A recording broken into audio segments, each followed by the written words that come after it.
역지사지 공존형 토론 수업의 특징입니다. 역지사지 공존형 토론 수업은 시민적 합의를 중시합니다. 공존형 토론 수업 모형의 마지막 절차에는 모둠별 합의가 있습니다. 모둠의 구성원이 만장일치로 의견을 모아보는 활동을 하는 거죠. 그런데 이때 합의하는 것 자체를 강조하는 것이 아니라 합의를 이루기 위한 과정, 서로의 다른 의견을 존중하는 자세를 배우는 것 등을 더욱 중시합니다. 공존형 토론 수업은 토론을 하기 전에 해당 주제에 대한 풍부한 자료를 분석하는 활동을 강조합니다. 이때 찬성 또는 반대의 어느 특정 입장이 아닌 두 관점에 대한 자료를 모두 파악하도록 해야 합니다. 또한 토론 과정에서 찬성과 반대의 두 입장을 모두 경험할 기회를 제공합니다. 이를 위해서 학생들에게 토론할 수 있는 기회를 단지 한 번이 아닌 여러 차례에 걸쳐 제공할 수 있습니다. 역지사지 공존형 토론 수업 모형은 자료 분석의 활동 방식에 따라 모둠형, 코너 학습형, 순차적 자료 분석형으로 구분됩니다. 모든 토론 수업의 모형은 토론 주제 파악, 자료 분석, 1차 토론과 2차 토론, 모둠별 합의라는 절차를 모두 거친다는 공통점이 있습니다. 반면 자료 분석 활동의 방식이 모둠에서 이루어지면 모둠형, 찬성 코너와 반대 코너로 구분하여 이루어지면 코너 학습형, 학급 전체가 찬성과 반대와 관련된 자료를 차례대로 분석하면 순차적 자료 분석형으로 구분하게 됩니다. 모둠형은 공존형 토론 수업의 가장 기본적인 모형입니다. 모둠형은 자료 분석부터 토론 활동까지 모든 절차를 모둠으로 진행한다는 특징이 있습니다. 자료 분석이 모둠 안에서 이루어지기 때문에 토론 주제의 논쟁성 정도가 낮아 사회 현안 문제를 학생들끼리 이해할 수 있을 때 활용하기 적합합니다.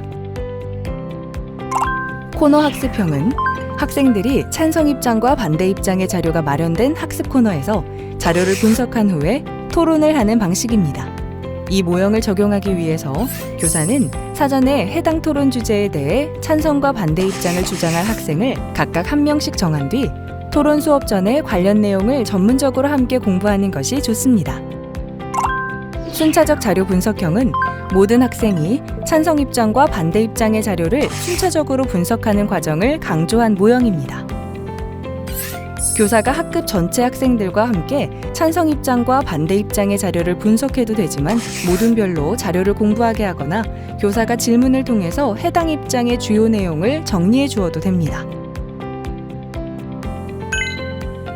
어떤 형태이든 모둠의 기본은 4인으로 구성됩니다. 토론 수업을 진행하기 전에 학생들을 4명이 한 모둠이 되게 하되 그렇지 못할 경우 5명으로 구성할 수도 있습니다. 모둠형 진행 방법입니다. 토론 주제 파악 단계에서는 교사가 제시한 토론 주제와 관련된 배경 지식 및 쟁점 등을 이해하게 됩니다. 1차 자료 분석 단계에서는 모둠의 구성원을 찬성팀과 반대팀으로 나누고 각 팀이 함께 자신의 입장을 주장하기 위해 자료를 분석하게 합니다. 이때 찬성팀 2명, 반대팀 2명을 반드시 무작위로 정해야 합니다. 각 팀을 나누기 전에 학생들에게 토론 주제에 대해 찬성하는 입장인지 반대하는 입장인지를 미리 묻지 않도록 유의해 주세요. 또한 교사가 제공하는 자료에는 찬성과 반대 입장과 관련된 내용이 균형 있게 제시되어야 합니다. 1차 토론은 입론, 반론, 최종 발언의 순서대로 찬성팀과 반대팀이 주어진 시간 내에서 토론하는 단계입니다. 진행하기에 앞서서 토론의 진행 방법과 토론에 참여할 때의 유의사항 및 태도 등에 대해서 자세하게 설명하는 것도 잊지 마세요.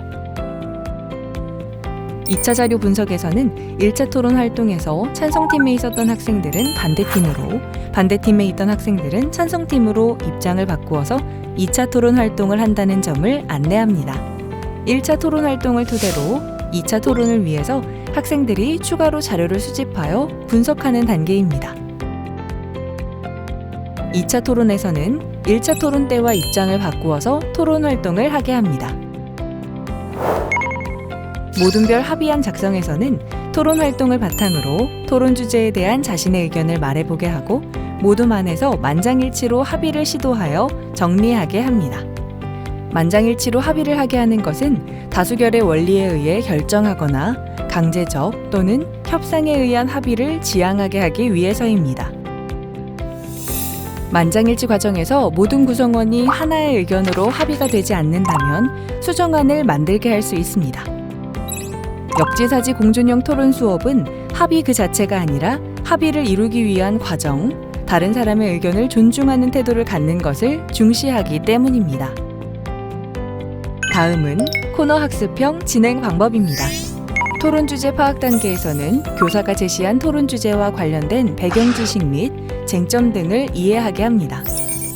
찬성과 반대 입장 자료 분석 단계에서는 토론 공간을 반으로 나누어 각각 찬성 및 반대 입장과 관련된 자료를 공부할 수 있도록 배치하고 학생 중 절반은 찬성 코너에서 나머지는 반대 코너에서 각 입장과 관련된 자료를 분석하게 합니다. 이후 코너를 바꾸어서 자료를 분석하게 합니다. 1차 토론에서는 모둠 내에서 무작위로 찬성팀과 반대팀으로 나누고 임론, 반론, 최종 발언의 순서대로 주어진 시간 내에서 토론하게 합니다. 2차 토론에서는 1차 토론 때와 입장을 바꾸어 토론하게 합니다. 모둠별 합의안 작성에서는 토론 활동을 바탕으로 토론 주제에 대한 자신의 의견을 말해보게 하고 모둠 안에서 만장일치로 합의를 시도하여 정리하게 합니다. 다음은 순차적 자료 분석형 진행 방법입니다. 토론 주제 파악에서 토론 주제와 관련된 배경 지식 및 쟁점 등을 이해하게 합니다. 1차 자료 분석에서는 학급의 모든 학생이 토론 주제에 대한 찬성 입장과 관련된 자료를 분석하고 2차 자료 분석에서는 반대 입장과 관련된 자료를 분석합니다. 이때 찬성 및 반대 입장과 관련된 자료 분석의 순서는 무작위로 선정해도 됩니다.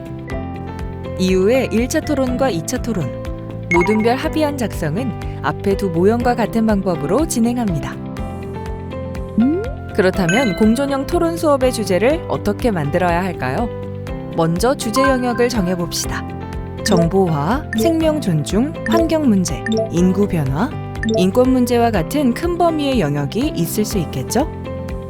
이후에 그 주제 영역 안에서 사회적으로 논의되고 있는 사회 현안을 정합니다.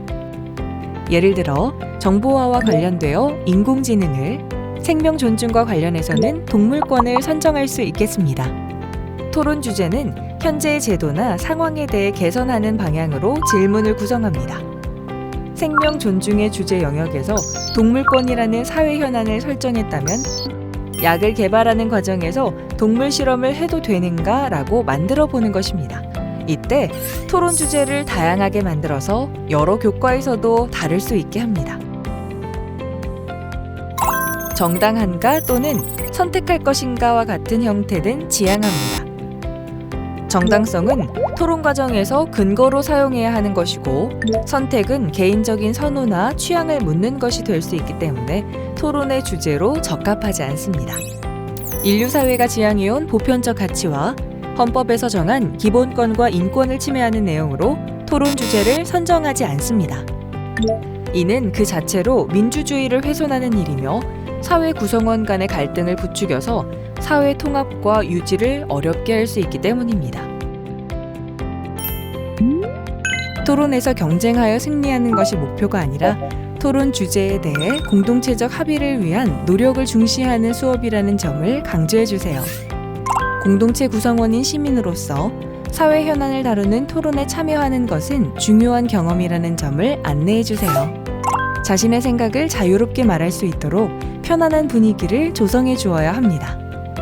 교실이 자신의 의견을 이야기할 때 비난을 받지 않을 안전한 공간이라는 믿음이 있어야 깊이 있는 토론이 가능할 것입니다. 토론에 앞서 우리의 약속을 만들어 보는 것도 좋은 방법입니다. 토론에 참여하는 학생 중 토론에서 다루는 주제에 당사자나 지인이 있을 수 있습니다. 그러한 상황을 미리 파악하기 위해 노력해야 하며 만약 그러한 경우가 발생한다면 해당 학생이나 보호자에게 해당 주제를 토론 수업에서 다룬다는 점과 토론 수업의 목적 및 의의를 함께 알리면서 사전에 동의를 얻은 후에 수업을 진행해 주세요.